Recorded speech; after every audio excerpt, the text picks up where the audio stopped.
Positive Sunday morning sa lahat ng delivers natin. And this is the first time po tayo mapanood sa YouTube channel. Thank you very much.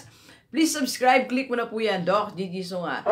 Okay, so bago tayo magpunta sa church, mag-discuss muna tayo ng isang bagay. Kagabi pa itong topic ko. Kaya lang, it's already late, so medyo pagod na si Doc kagabi. Anyway, so sa lahat ng mga nanonood natin YouTube channel, thank you very much. I appreciate na nanonood kayo. Kahit di ko alam, maraming salamat. Doon sa mga nagme-message sa aking messenger, sa aking FB page, sa aking cellphone, thank you very much. So, hope lahat kayo nasasagot ko. If ever di ko kayo masagot, ulitin yung message, baka medyo natabunan. So, doon sa YouTube ko naman, dyan sa comment center, medyo hindi tayo lagi nakakapagsagot yan. So, yung mga nagagalit. So, sa messenger, lagi ko kayong sasagutin. Alright, so, ano ba yung business idea? One business idea para sa mga professionals or mga managers, supervisor, okay? Ganito, minsan kasi when we are receiving high salary, nasa tingin natin, mataas na yon, we tend to settle for that. We thought na, ay okay na to, so I'm receiving 50,000, I'm receiving 60,000, 70,000. So, that's good, and congratulations sa'yo, you are receiving that salary, or even 100,000, six-figure income. So, congratulations sa'yo.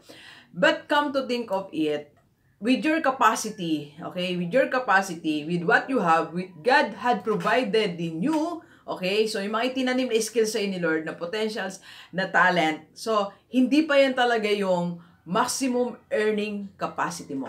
Remember one of my vlogs, sabi ko doon ay, yung number one business mo, okay, yung number one financial obligation mo is to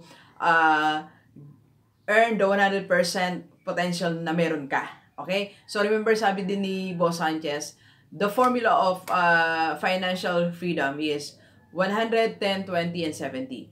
Yung 100 na yon, ito yung maximum na pwede mong kitain. Hindi siya yung maximum. Kung nasa isang company ka, manager ka, professional, principal, department head, okay, supervisor ka, unit head, di ba? So, hindi yan ang 100% mo pa.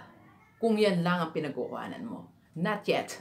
Okay? Malaki lang siya, nakikita mo malaki. Kaya medyo nagiging komportable tayo, di ba? Nagiging komportable ka kasi, I mean, yung malaki na yung kinikita mo, malaki na yung sweldo mo, pero hindi pa po siya. Hindi pa yan ang pwedeng maximum. So, with that, dahil naniniwala ako na with your experience in your position and with your trainings and with your capacity, kaya mong mag-put up ng isang business. Okay? You can put up one business. What is that one business idea na pwede mong gawin? I know you are busy being a manager. And as a principal, like me as a principal, I'm so busy. I mean, the time from traveling from 6:30 or 7 a.m. hanggang minsan 7 p.m. So, Doc G, paano ba posible yan? Ano bang pwede natin gawin para pa magkaroon tayo ng negosyo? Busy na nga, then you have your family. Di ba? It so happen that I'm single. Hindi naman ako bitter na single. Pero I'm just saying yun na pwede tayo magkaroon ng business natin. So, what is that business idea? Ito yung, your business is to provide services. It's not about products. Not products, not restaurant. It's not franchise a food cart, franchise a coffee shop. It's not you're going to design your t-shirts, sell your own products. Not like that. Okay? So, it's about providing services. Para hindi po kayo masyadong mahirapan sa mga, sa system, di ba? Ang business kasi, number one, dapat ma-perfect natin yan, maayos natin system. And it takes a lot of time para maayos natin ang system. And I know you don't have time, alright? So, ang perfect talaga na business idea for you professionals is to provide services, okay? So, anong services? Ganito po yan. So, I'm sure you know it already na when you do business, it's either you provide products or services. Okay? So, dito tayo sa you are providing services to the people, and that's a business. For example, in my case, I have my GDS corporate training. So, nagtitrain tayo, nagsaseminar tayo sa mga different schools, different companies. Diba? So, then now, nagko-coach tayo. I'm coaching people on how to handle their finances. I'm a wealth coach. So, nag-coach tayo kahit na mga mula sa ordinaryong tao hanggang sa managers, nagko-coach tayo hanggang sa Actually, mamaya may meet tayong doctor. So, Doctor of Medicine. Hello, ma'am, sa San Fernando. So, yan yung range ng kino-coach natin. So, I'm providing services. That's my part-time business. Alright? So, you can also do it. Why services? Unang-una, dahil nga wala tayong time, hindi ka naman mamimili ng mga products mo, wala ka ng time, di ba? Busy ka. So, yung services mo lang, sarili mo lang, gagawin mo lang, okay? Second, di na siya mahirap sa'yo because it's already innate to you. Okay? So, nasa iyo na yung traits, nasa iyo na yung skill. Ita-transfer mo lang siya. Okay? Ita-transfer mo lang siya habang kinukunan ako ni Irene. So, ita-transfer mo lang. Alright? So, ita-transfer mo lang yung skill mo sa ibang tao and that's your business. Di ba? So, yung gagawin mo ngayon is just to transfer yung skill na meron ka to the people around you to answer their needs and then you will get paid. Alright? So, that's the business idea para sa'yo. And don't worry, I'll be providing mga examples. What are the business ideas para sa mga professionals? Okay? So, number one, if you are into teaching, nasa academe ka, so you can have your own tutorial center. Di ba? Madali, di ba? Pa-paint mo lang yung garahe mo or one room in your house, di ba? May nakita ako niyan dito sa somewhere in Nabukay. So, kinonvert niya lang yung garahe nila into office. So, ang gagawin mo lang naman dito, minsan hindi naman ikaw magtuturo, di ba? So, mag-hire ka ng... Bepa, sara nga yung pinto. Medyo may... Pasensya na. So, mag-hire ka lang ng tatlong teacher, okay? So, tatlong teacher para magturo sila sa iyong tutorial center. Alright? What else? So, pwede ka rin magkaroon ng coaching center, di ba? Like, what I'm doing, okay? So, nagko-coach tayo. So, pasensya na po, medyo may bisita tayo eh. So, nagko-coach tayo. So, I'm coaching. Pwede dito maganap yan or outside, di ba?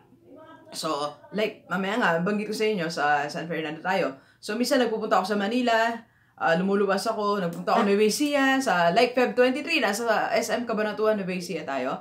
So, hindi pala 23, 25. Feb 25, that's holiday. So, hopefully, meron pang, kasi gusto ko masulit, tsaka yung mga taga dyan na gusto na talaga akong ma-meet. So, magkita tayo, i-message mo lang ako. May available slots ako in the afternoon, alright? Next, you can be a speaker, di ba? So, kung manager ka, meron kang isang knowledge, content na expertise mo talaga, pwede kang maging speaker, di ba? So, if you are into inspiring people, you feel like you want to inspire people, so pwede kang mag-launch ng speaking career mo, di ba? So, I can help you how, okay? I can help you how to launch and how to get your first client. Alright, sige. Be a closer. Ano yung closer? Ito yung mga, you are promoting a products, then you just meet a client. Not your products, products or services ng other companies. Makipag-usap ka, makipag-tie up ka, then you become their closer. I mean, ikaw makipag-usap, so i-discuss mo sa ibang tao, then you get commission. That's actually one of my sidelines. Okay? So I have partnership with different companies. Then dinidiscuss natin sa iba't ibang clients. So I'm a closer. High ticket closer, sabi nga ni Dan Lack. So pagka may nag-avail ng products na yon, they are giving me commission. Di ba? So, gift yan ng it's a skill and gift ng discussing things to other people. You are persuading people to get that product. Because, number one, dapat naniniwala ka muna sa product or services, di ba? And dapat credible yung mga company, di ba? So, bago mo siya, kasi pag naniniwala ka dyan sa product na yan, sa services nila, so, napakagaan niya i-discuss. And nararamdaman ng client yon. Okay? Alright, what else? Be a social media marketing coach, di ba? So, or kahit hindi ka coach muna, be a social media marketing officer. So, you can help people to market their business through social media. So, like meron tayong kausap na katay up natin dito. So, if you are into social media marketing, so alam mo kung paano mag-market ng isang company sa social media because you're teaching this or naaral mo siya matagal, so pwede kang you can launch it, then sabihin mo, i-announce mo lang sa FB na ikaw ay social media marketer, alright? So then you can get clients. You are helping businesses to promote their products or services, right?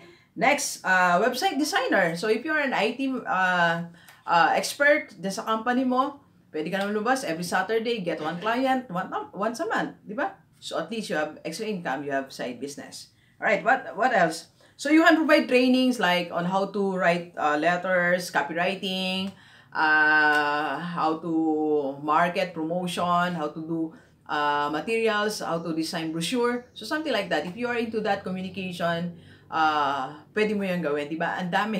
Ang dami kasi, sayang kasi yung talent mo as a manager na natutulog lang, di ba? So, pag, ang meeting naman ito sa mga clients mo, para ka na lang nagko-coffee. Di ba? After office, may pag-meeting kang once a week.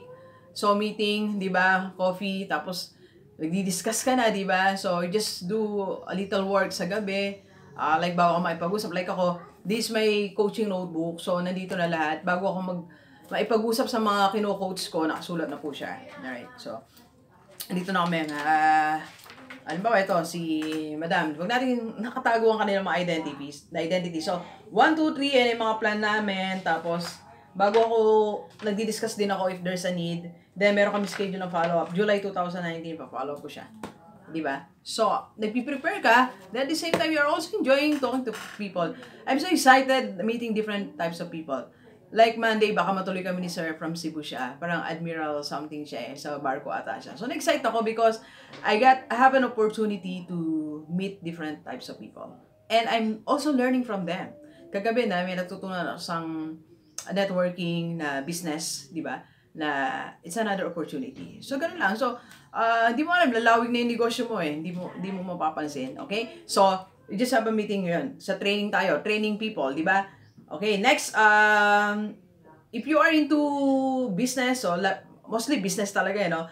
So, pwede kang mag-part-time na business processing. Hindi naman ikaw yung ganito siya. This business is actually, may contact tayo sa dito sa Bataan. Siya nag-ayos ng permits ng DDS Corporate Training. So, sila yung nagpunta sa DTI, sa barangay muna, DTI, municipality, hanggang sa BIR. So, merong negosyo yung isa kong na-meet. Okay? So, hindi naman siya nagpupunta, may tao lang din siya. So, sometimes in your business, sa lahat ng mga nanonood sa atin ngayon, yung itatayo mong negosyo, yung details nun, sometimes hindi naman ikaw yung gagawa. Diba? So, mag-hire ka lang din. Ikaw lang yung parang CEO, diba? Ikaw yung owner, pero yung mga maliliit na detalye na hindi mo kayang gawin, leverage, sabi nga. You leverage, diba? You pay other people. Okay? So, like in my case, ang dami kong tao sa paligid ko. You just don't see them, pero my team is composed of 1, 2, 3, 4, 5, 6 to 7. May isa kasi part-time. Actually, lahat naman sila part-time, pero yung sa on-call lang. So, at least 7 people around me doing all the small stuff. Like, doing my schedule. So, someone is taking down notes of my schedules. I remind niya ako like kahapon, Doc, you have 2 coaching today, diba? So, one is, the other one is now presently doing my redesigning my website na ilo-launch natin. Isa taga-gawa natin ng poster, every time magpo-post tayo ng poster. Isa naman taga-allocate ng aking budgeting. So, I mean, yung ano ba yung tawag dito? Naka-divide po kasi may earnings sa lahat ng businesses natin or services na pinoprovide ko. Like speaking, sa vlogging, sa closer, at sa pagiging coach. So, ayaw nating masahin lahat ng mga binibigay ni Lord na blessings sa atin. So, I have someone na nagdi-divide niyan kung saan siya dinadala. And also, I have someone na taga-remind that you should buy this and all this. Providing pen, mga marker, kailangan ko ng supply, meron akong office supply officer. Taga-bili. So, small things like that. So, ganun yung mangyayari sa inyo when you launch your small business. Diba? So, meron kang isang assistant. Kahit bayaran mo naman siya ng 5,000, 7,000. Ako, I'm spending siguro more than mga 15,000 just to pay my part-time stuff. 15,000. Paying all the people around me a month or more. Diba? Okay. So, ano pa? You can be a consultant. Diba? Consultant ka ng, if you are an engineer, in your company, you can be a consultant. Or you can have other projects outside. Diba?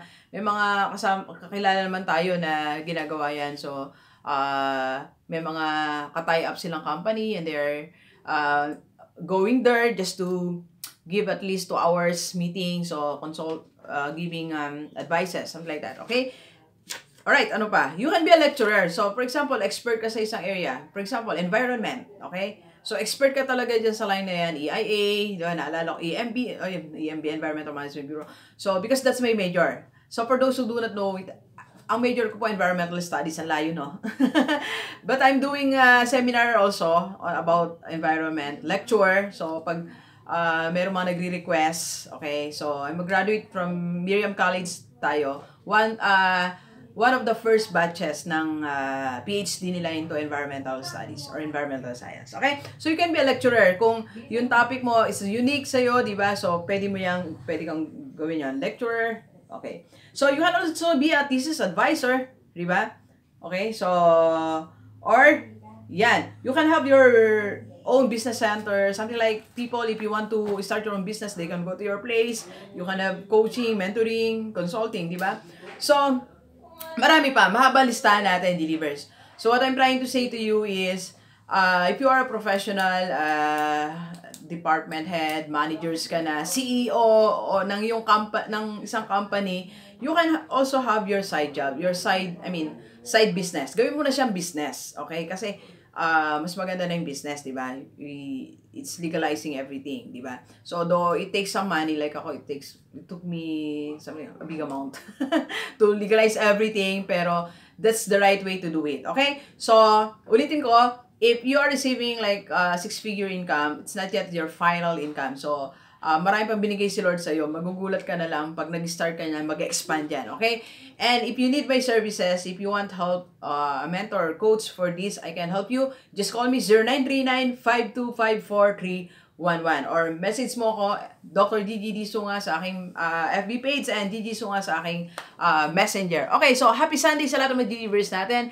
And my schedule natin, Feb 23, nasa Bulacan pala ako. Feb 23, Bulacan. Feb 25, SM Cabanatuan, Nueva Ecija. And sa March 1, may concert po ako. Hindi, joke lang po yan. Alright, so thank you very much, delivers. Enjoy the rest of the day. And let's go, let's go.